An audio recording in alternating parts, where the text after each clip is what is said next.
We are joined today by Primo Orpilla, and Primo is a principal and owner of O+A Architecture in San Francisco. Primo, welcome to the Archispeak podcast. Thank you guys. So excited. Yeah, we're going to be having a great conversation today about workplace design trends and all kinds of things. And you have a long history in this. Maybe you can tee us up, give us a timeline, what you've seen over the last 30 plus years working in architecture. Yeah. So I graduated from San Jose State in 88, probably the worst time to come out of school and go into the job market. 89 was not a good time. And I didn't get the fancy job up in San Francisco or LA or New York. I got it in Sunnyvale, California, where I worked on pretty cool projects for Lockheed Marietta, Raychem. At that time, the Bay Area was, especially Silicon Valley, was really military complex. So all those companies were making satellites, tanks, weapons, and the only company that you might have heard of is Apple and Intel. Otherwise, there was no Google. There was no Facebook. It was very much a hardware driven economy down there. Hewlett Packard back then, right? Like HP. Yeah. HP. Xerox was still around. I mean, Philips, right. Things that you don't even hear about today. And this is like the cycle. It's very much like every 5 or 10 years, all those companies kind of go away and a new company appears. So I started my career in the Valley, really got into what I would say the first version of tech workplace, and kind of saw a lot of how that was. That was Dilbertville, a lot of cubes, a lot of very sort of static workplaces with a conference room and a cube, and maybe if you're lucky, there was an office or two, and maybe 3 conference rooms shared by 250 people. At that time, there was no big focus on this agile work. I think we saw that. I think we kind of realized, after doing so many TIs and so many build outs with this formula, we kind of like figured there's got to be something a little bit better for, and the workforce was beginning to change. So I feel like this was the beginning of where you were seeing the .com. I don't know if anybody remembers that, but it was about a 3-year period where all of a sudden everybody had a .com after their name. Right. Right. So this was actually a great time for experimentation. I think the Valley kind of was looking at, especially entrepreneurs, hiring and maybe creating workspace in a different way than, let's say, their father or their families had worked several years at HP. They wanted something different. So we kind of took that and we started developing new types of topologies of workspace. So I kind of feel like that was sort of the beginning, and then it cratered. And then we went back sort of to this old way of working because nobody wasn't, it was a bust. Yeah. It was an absolute bust. So you had millions of square feet vacant, that were tech companies that no longer existed. And then slowly, I would say to 8, 9, I mean, after we crawled out of that, because that was about 2003, we had like a 5-year kind of like really low point in workplace. I would say 09, 10 to 11. Then you're starting to see it reemerge again. And then we were very into what we call agile work, or more of an open plan type of design. And we were really lucky. We got to work with some really great companies and experiment with this new type of working. And I think we were knowledgeable enough that we wanted to kind of really explore workplace and really create next generation workplace. So yada, 2009 to now, there was a good 13-year clip. People think that San Francisco just fell off. No, it went for like 13 years of just enormous growth with workplace, big headquarters, real focus on good design for these environments, because people were working their long hours. We used some of these amenities to save time. So the idea was like, what can we do to help people save time and create things a little closer to the workplace, as opposed to commuting and having to go to, yet again, get your hair cut or walk your dog. Everything was kind of brought into the campus. It was very easy to do things. So lighten your commute, lighten your load. So we have done lots of different workplaces for all different types of companies, and the culture, the community they build, the leadership, all sort of dictate what this space might be, because they're competing. We're in a very, very tough place for talent.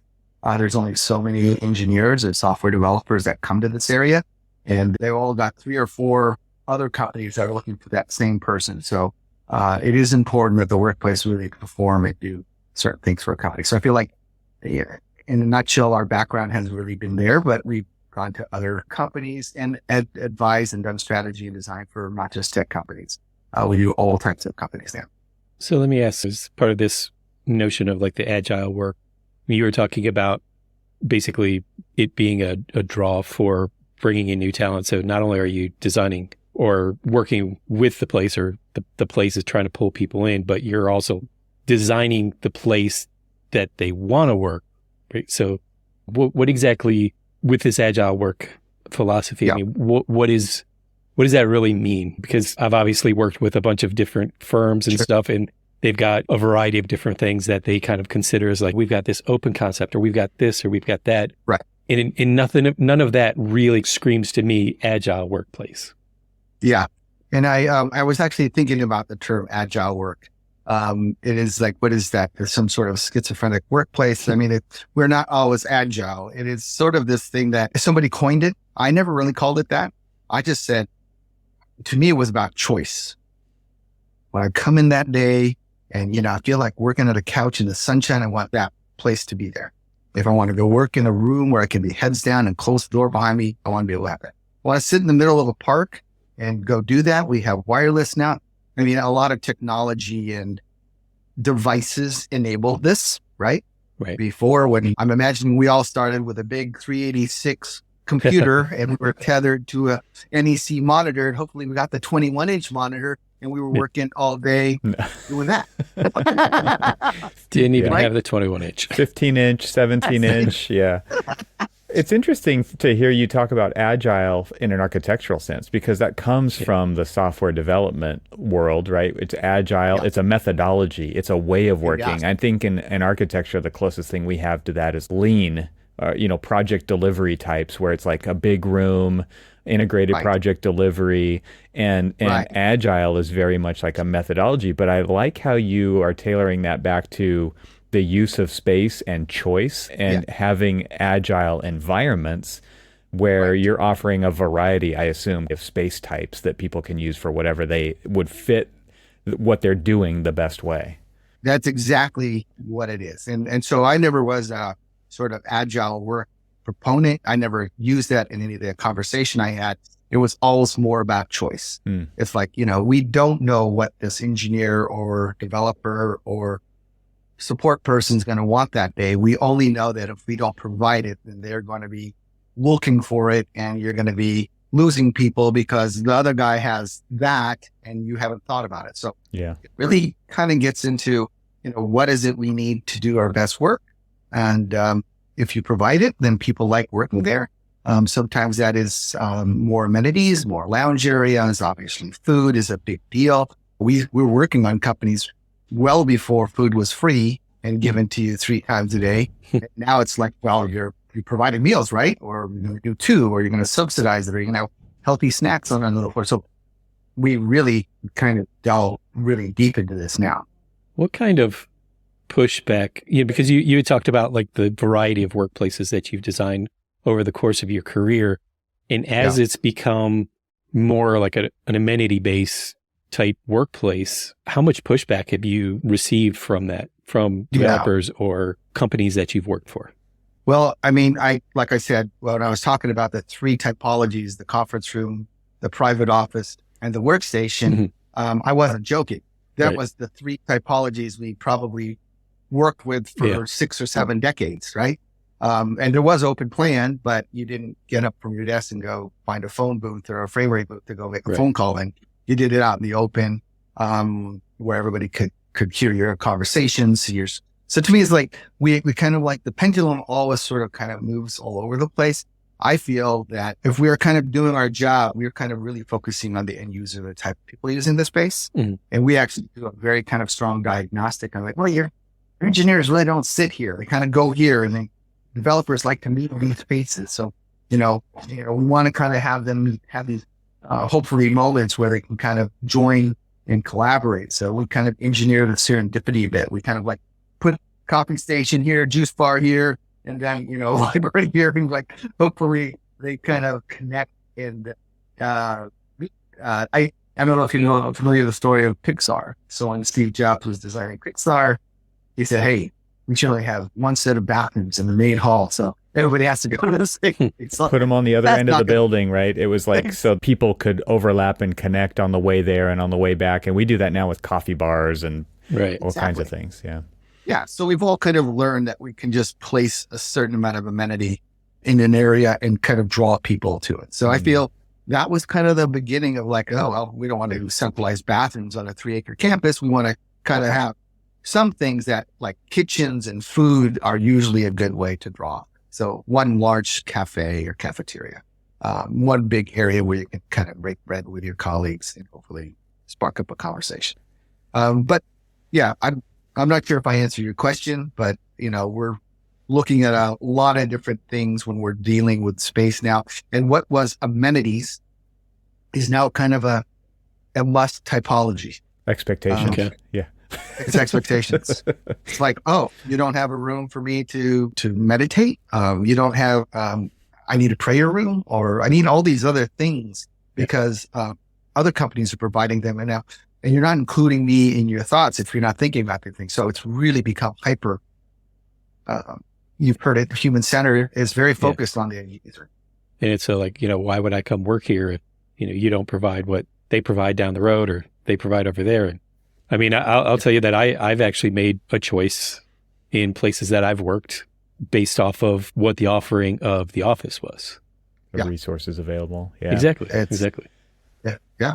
One of the threads that's really kind of we've seen present in this series of episodes that we're doing is outdoor space. And you're in California. I imagine this is a big component. And I want to take that to the next level with this conversation, because I'm imagining the kinds of companies that you're talking about. We really need a tech-infused outdoor space. We need a lot of extra kind of layer of infrastructure out there to accommodate the kind of work that needs to happen. Can you talk about that?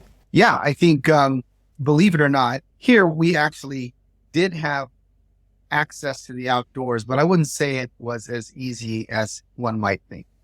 Maybe some of the newer campuses took advantage of it, but really to have good Wi-Fi, to have power, to have kind of the features you need to really operate out in the outside of a building, nobody really kind of thought about it. We do it now because now it's more deliberate, but we wanted to kind of think about, especially after COVID, people are not going to want to go in the buildings all day long. They want to go and I have clients right now who every time we have a meeting, we go outside. They don't want to be in a conference. People in there, they got long COVID or something happened. So they're kind of very conscious of where they're sitting. So we're very careful to like, hey, have you thought about maybe having outdoor conferencing area, meeting spaces? And they're really wired, or they have heated seats. You can now buy these really cool concrete slab seats and benches. And you can sit out there. I mean, you don't have the problem as much as in Southern California, but here it's kind of cold in the morning. We don't want to sit on a cold park bench. So you kind of want to also provide the right product and the right connectivity and power. And then, can we have AV outside? Well, you can project. You can have outdoor speakers. So you kind of provide a lot of these things that weren't so readily available or thought about. So we're making a more deliberate push to make the outdoor a usable space, just not a sitting area. And you mentioned COVID. I mean, what else did COVID do to workplaces? I imagine, like, we experienced this working in architecture that, okay, now you went from one office to 100 offices because it's everybody's basement or spare bedroom or whatever. What did you experience, or what have you've been talking to all these companies, what have they experienced as they're contemplating how to get people back in the office, or why to even bring people back to the office? It's really interesting to see what some companies offered up in that time period. And a lot of it was to not lose people. So they said, we're going 100% remote, or, we're going to, and a lot of them are walking that back because some of the challenges are culture. Culture is beginning to erode it and unravel at some of these companies. And they know that's sort of the magic sauce in a lot of companies, is to make sure the culture is really learning and mentoring and challenging each other. And it's hard to do that. And it's not really set up for like asynchronous, it's more transactional conversation. Mm-hmm. We have to stop. I talk over you. It's not like I'm in the room and we kind of take the body language and signals. Yeah, so I'm imagining technology will get better, and this might be something that will overcome. I always joke about like my son when he plays like a multiplayer game.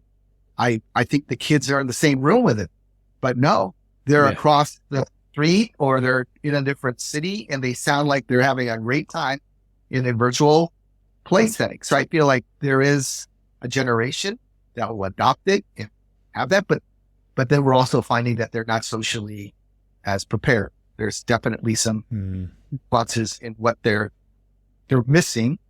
Yeah. And I feel like this is where culture really either makes or breaks a company. And one of the number one things we're trying to do with these spaces is build culture, is build community. And most companies that are doing innovative work, not just innovative work, are finding it very difficult, and productive levels have sort of dropped off because of too much remote work. So these amenities a lot of times are there to attract people back to the office. And one thing that we saw talking with multifamily architects and residential architects in this series is that they built a lot of these things at their house. And now they're going back to the office and they want to have those same amenities that they put in their house in the office. Yes. So it's attractive, but it's also, like you said, it's still kind of giving them what they want and what they need because it's all about expectations now. We've had 2 years to take our kids to work, to take our elderly parents to an appointment, wash the dog, whatever those things during the day that you kind of also do with your job. And they don't want to miss that. They want to lose that. They want to be able to sit with their kids and help them with homework. So I feel like, okay, so if that's the case, then let's take that option and bring it to the workplace. So we have a new typology, which is basically a private office family room that you can, and in some cases, there are some companies that actually I walk into a meeting or a conference area and I've seen a small kid sitting next to the parent. And it's because that company has 100% allowed you to bring your family to work. Not all the companies in the Valley, but I go, wow, that is extremely progressive because the liability and the concerns. But now it's like, dogs were one thing. Now we're bringing our kids and now we're bringing our parents. It's like, you need to kind of think of who your audience is and your employees and what their needs are, because you're going to kind of now be a provider of that. You need to think about it. Otherwise, somebody down the street is going to offer it and they're going to pick you over them for that. As you're talking, I'm thinking about our workspace. Where I work, we're actually nestled in the Under Armour campus. And one of the interesting things that Under Armour offers that, we're lucky enough to actually be able to take advantage of is they have an on-site cafeteria, cafe, not cafeteria. It's far more upscale than a cafeteria. Right. They have a gym. They have a daycare center. They actually have early childhood learning.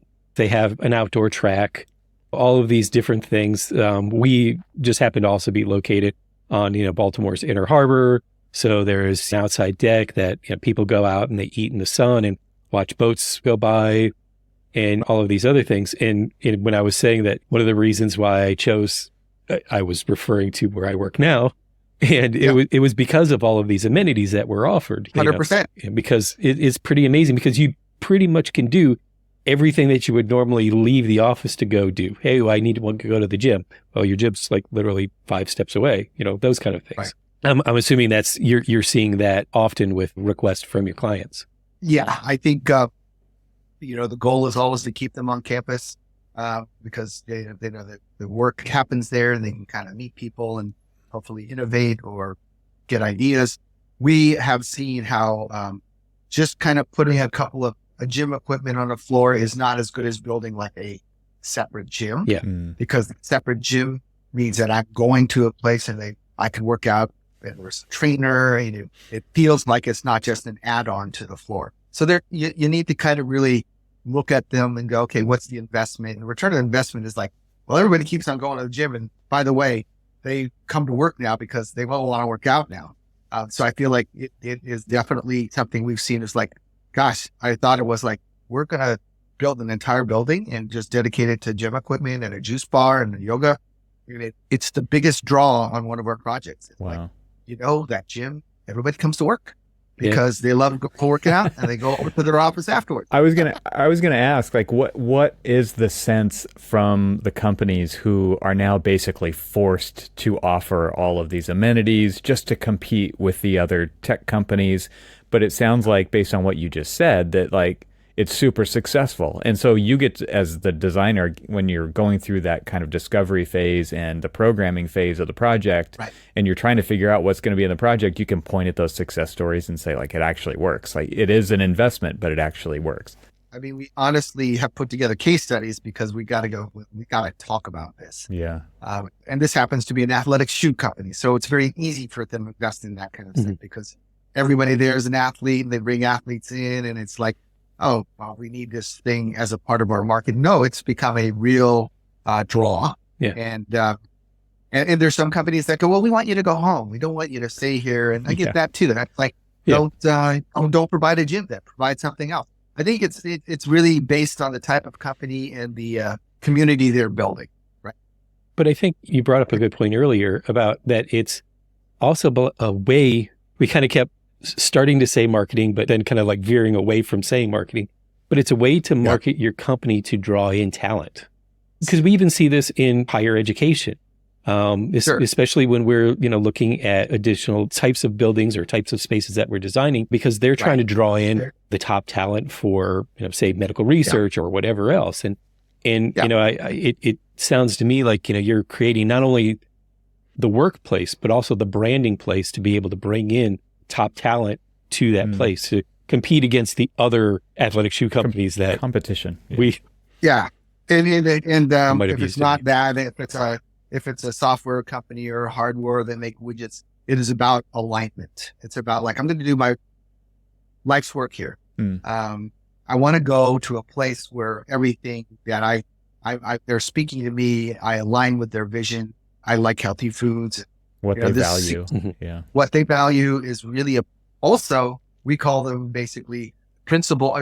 What are your core cultural touchstones and values? Because we need to make sure that's a part of this design. Right. Yeah. And people don't understand that, that's not specking colors and paints, being somewhat scientific about it. It is like your culture really needs to read through in this environment, the way you treat them, the way you kind of feel space should be curated. People notice. It's like if you take one lounge, you clone stamp it 50 times in the building, guess what? Nobody uses those lounge spaces. If you curate that space and you kind of do it with a little bit more love and care, it's like, oh man, look at, they put a board game down or they do this. So it could get a little cheesy at times, but I feel like it's okay to kind of at least have that conversation with them because they more or less go, well, I didn't think you needed that. Well, you kind of do need that. I want to get back to the outdoor spaces because I think that's such an ambiguous term, especially when it comes to workplace, because there's like outdoor amenity type spaces, but then there's actually working outside, like getting work done outside. Some of the most interesting outdoor spaces that I've experienced, Cormac and I actually together were at the AIA conference on architecture in New York City, and we got to walk the High Line, right? And I saw images of your work, and I'm like, this is like the High Line, like that. And because it's so good at creating spaces that it's not just wide open space. It's not an alley, but it's integrated seating, integrated workspace, integrated vegetation, lighting, technology, people watching. On the High Line, you're on bridges looking down over traffic, and there's like a mini amphitheater. And so I would love it if you could kind of talk about outdoor space types and zones that you're designing, because I think it's such an ambiguous term just to say outdoor space. Yeah, I think, if you take the workplace and you have the different typologies, we need to have the same access to typologies in an outdoor setting. So if you have a theater, you need to be able to create some sort of outdoor lawn theater. If you have these meandering walkways with perches and little setting, we want to kind of do that to kind of like change your elevation, like the highline. The reason the highline works is because it's above, you kind of have this really Different articulated viewpoint. path with different viewpoints. Yeah. So I feel like let's not have a flat landscape and just put a couple of park benches out there. Let's create those groves and eddies and places where people collect, which is kind of what the highline is, right? If you go down there, it's kind of like this really organic, fun place to be. And you can kind of have tons of people or a few people, and you still find a place to go. And I feel like a workplace is like that. Yeah. Workplace is not just a row of cubes and a phone booth and a thing here. It's like all these different moments that I could at a second, I can sit down, put my laptop and work. And I feel the workplace, if we're translating to the outside, has to have the same complexity. Otherwise, no one's going to use it.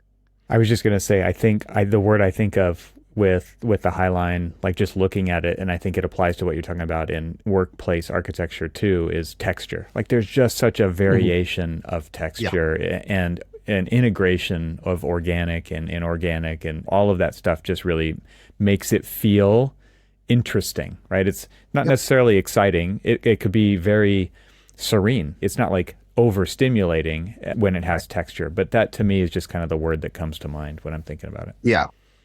I read this really great article, and I usually do several workplace talks, and there's this one there, where writers write. And it's like Benjamin Franklin wrote in the bathtub.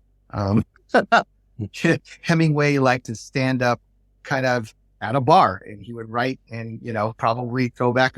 To me, everybody, a quiet kitchen or a little nook or something like that. It's like everybody has their sweet spot of where creativity and they hit the zone. I feel like the outdoor and the to me, it's like I go sit here in this park thing. I have an employee who goes to Yerba Buena Gardens, reads the New York Times every day religiously, eats a sandwich. And that's his time to kind of decompress and kind of recalibrate himself. I go, we all need to do that. And if we have that place, we're much better off than if we don't have it. So I feel like every place can be that potential opportunity. So we kind of invent spaces, to be honest. You go, this is the cool space, and let's just call it this and see if it takes. We're good at experimenting.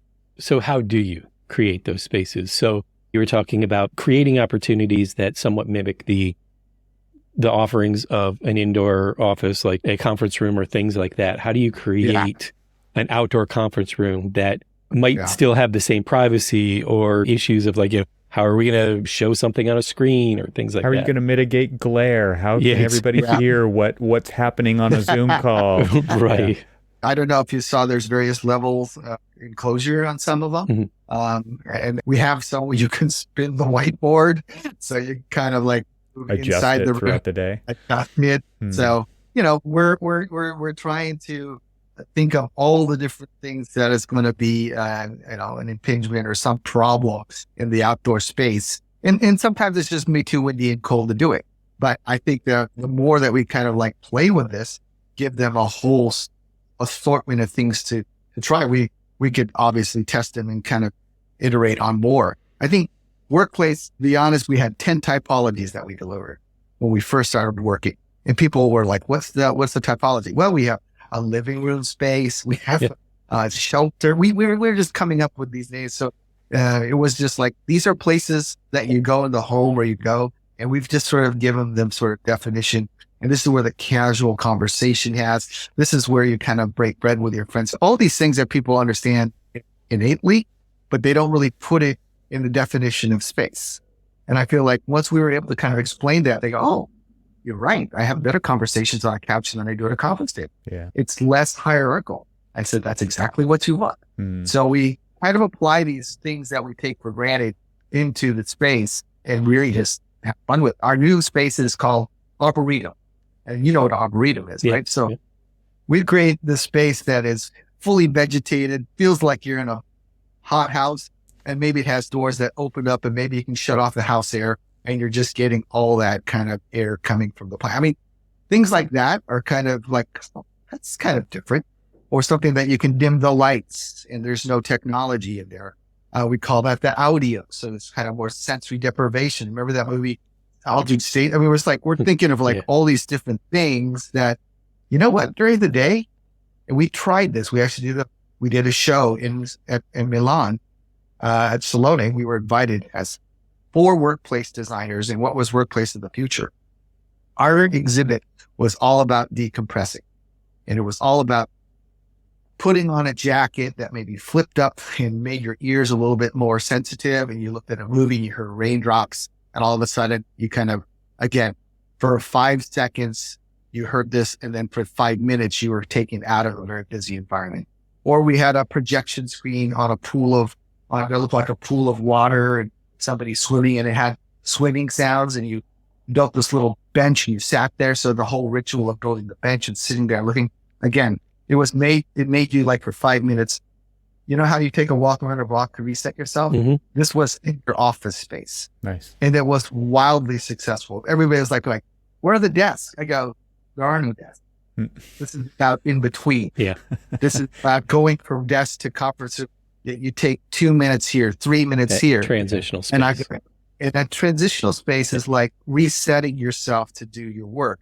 And people don't realize we know how to do it ourselves, and sometimes we don't. Yeah. But if we were making that part of your daily ritual for work, maybe you'd be more productive. Mm-hmm. Maybe you'd be happier. Mm-hmm. So there's things like that, like little hacks that we're trying to do in the workplace. And I think outdoor is yet another opportunity to, we can work outside. You can do everything on your iPad or iPhone now, right? Back then with our 386s, you guys probably had 486. Yeah. You couldn't do anything. The idea of the Arboretum is super interesting. I think the most famous version of that is the spheres that NBBJ did for Amazon in Seattle, right? It's like these crazy spheres, but they're conference rooms, right? That's what they are. And I imagine they're wildly popular. And so to go to the other end of the scale, because another word for this is greenhouse, right? And my partner, when I was doing design build, designed a indoor-outdoor dining facility at a university that was like a temporary dining hall, but it was a giant greenhouse. And it was so popular with the students because you get the best of both worlds. You get indoor and outdoor. Now, the insulation value, the R values aren't as good, right? And so you have to accommodate for that. You might have to do heaters or fireplaces or fire pits or something, but you can accomplish all of that with... You can. And again, kind of get the best of both worlds. You can feel like you're indoors, outdoors. Maybe it reduces the glare a little bit. Maybe it stops the wind, but you can still have it be nice and comfortable to be out there. Right. I mean, these outdoor pavilions that we're creating, these little kind of rooms, they've got to have heat built in, radiant heat with some device or a heated concrete or element. That's all available now. And it's all very tucked in, nice and clean. And that radiant heat is actually kind of nice to sit next to when you're out in the cold. Yeah. It's not like, no one ever says, I don't want it to be next to that. Everybody kind of moves towards it. So I feel like the technology is there, not only from connectivity, and there's also like heating and warming the latest one we did, because I can't afford to build, spheres for my clients. Right. He just created a fake greenhouse and put polygal around it to make it feel like it. We just hung a bunch of potted plants and everybody goes, this is my favorite room to work in. Yeah. It's not a living wall. It's not a $150,000 detail. It's Home Depot potted plants and a bench and nice wood and polygal. But it's that transitional space. It's detaching them from their desk, from their cubicle, from their kind of like norm, to get them outside and actually feel something different. It's the experience, right? I feel like I'm walking into a greenhouse. It's certainly not outside. We couldn't shut off the house there because it was in the corner of an open plant, but it felt detached from the rest of the workplace that people sitting there all the time. And we tried goofing around playing bird noises in there. It actually worked. Nice. It was like just paying a little something like that. All of a sudden you feel like you're Disneyland. Totally. I just wanted to cue into that, because that's what it really comes down to, right? Is how it makes the people who use the space feel. And that's what architecture kind of does, right? It's an emotional connection. It's a feeling. It's not just, we checked all the boxes. We've got all the amenities. We've got but it's, you're leading people through a process throughout the day. You're giving them choices to pick different spaces over others, depending on what they need to do, how many people need to be there, what technology they need to accomplish that job, what kind of environment they want to be in. And you're letting them feel satisfied because they have the choice. They have agency to kind of go out and pick, but you're also kind of solving for all the different constraints that you could possibly have. Exactly. So I feel like, and to me, that experience, it's not often, and this is more kind of like when designers and architects, now they tend to look at pictures and they don't necessarily experience space. So that's why I say, go take pictures of these spaces and experience firsthand, because you're going to be designing something like that. Mm-hmm. And you can't go pick it off the net and just look at it and go, well, I want to do this. Well, have you sat in it? Do you know what that experience is like? Think about your favorite place to do your work, take pictures of it. And I want you to write me a page of why you like that space. That is kind of what we're getting to, is like that real experiential moment that you only know when you're in the right place, and it has that smell and it has that sound and it makes you feel comfortable. So it's getting that curated, which is fine. I think it shouldn't. Should be that level of detail. Well, maybe to wrap up, Primo, this has been an awesome conversation. I'm interested in kind of behind the scenes, master architect talking to the client. You've got a ton of experience with this. Like, what are the kinds of things that you could tell other architects, interior designers, to really use as kind of like a mini toolbox to have a great conversation with a potential client about this kind of stuff? Because I think a lot of times we're approaching these projects and even the client is like, oh, we're just going to replicate what we've already done, right? And we're talking about a paradigm shift for many different reasons. So what's kind of your go-to kind of conversation starters to get clients thinking in the right direction? Well, kind of we're fortunate in that we have a body of work where people kind of like they're in their transitional state. So I'm not so much arguing about that. They're usually something that has gone horribly wrong or they're not on the right trajectory. So they're trying to correct. And we're saying, okay, we looked at your space, we audited it, we kind of feel. I would say that, people always ask me, how do you get them to do that stuff? Mm-hmm. And I go, well, they chose you because of that. That's why they came to you. But I go, I'm also very aware that some of this might seem a little bit like, well, does it really help? Mm. And I kind of, I go to that whole experience and I go, what makes you do your best work? What is going to bring the engineers to that place where you're innovating again, or your marketing company is making great at whatever it is that you're trying to do in your company? Try to understand kind of where they're at in that. And then you try to help them create the environment that's going to cultivate and inspire that work. To me, it's like, if people aren't engaged, then you're going to get so-so work. Yeah. If people are engaged, and maybe it's because we're on the West Coast and this innovation and this stuff is a big deal, but I feel like I've been successful in the Midwest with this. I've been successful at colleges. I've been successful at hospitals in healthcare. And I don't even do healthcare, but I do now. But I think the thing is that no matter if you're a line worker or if you're a support person or you're a top engineer, space matters. Yeah. I feel like our space is archaic. We're already kind of in a new chapter because of COVID. So everybody's like, well, I've got my company 2 to 3 days a week. I'd like them to get them to 4.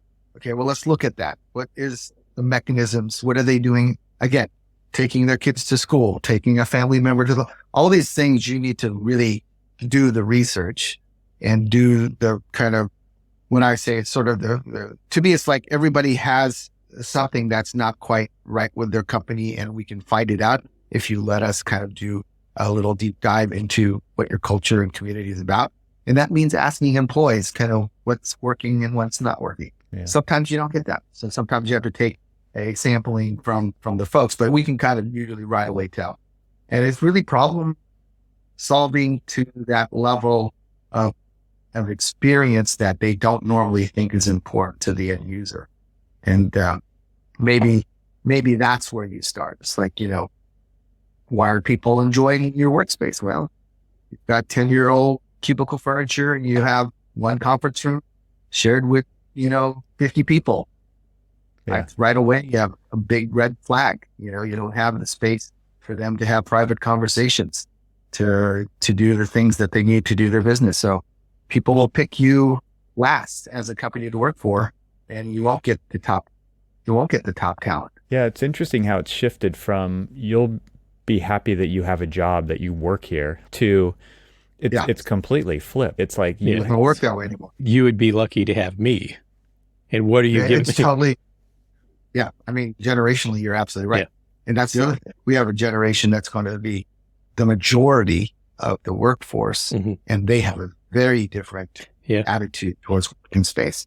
So you need to at least design for that new generation, that they are going to take off at 5 or 5:30, and they are going to do that yoga class and hang out with their friends. And they are not going to work till 10 o'clock doing what we did to make sure the deadline got hit. But let's try to also provide the things that makes it so, well, if we are, there's hot food in the refrigerator and there's something here. I mean, you're always kind of trying to figure out what the next, thing is that is going to kind of maintain happiness and keep culture and that really alive. And that's why you have to look deep into what these companies are doing and what they're offering. But bringing it back to what is going to enable them to do their best work, I think is a great direction to steer that conversation, because that's why you're doing this in the first place, right? It's not what can I do to get them back in the office? No, it's like we're in business for a reason. What is the reason we're in business? And then amplifying that all the way down the line to the people who you are paying to be there, or you're trying to get to come work there. It's like, so you can do your best work that you've ever done. And we're creating a place, a tool to make that happen. And this architecture happens to be that tool. Yeah, exactly. I mean, placemaking tool, whatever it is, it's really, if we don't think about it to that level of detail.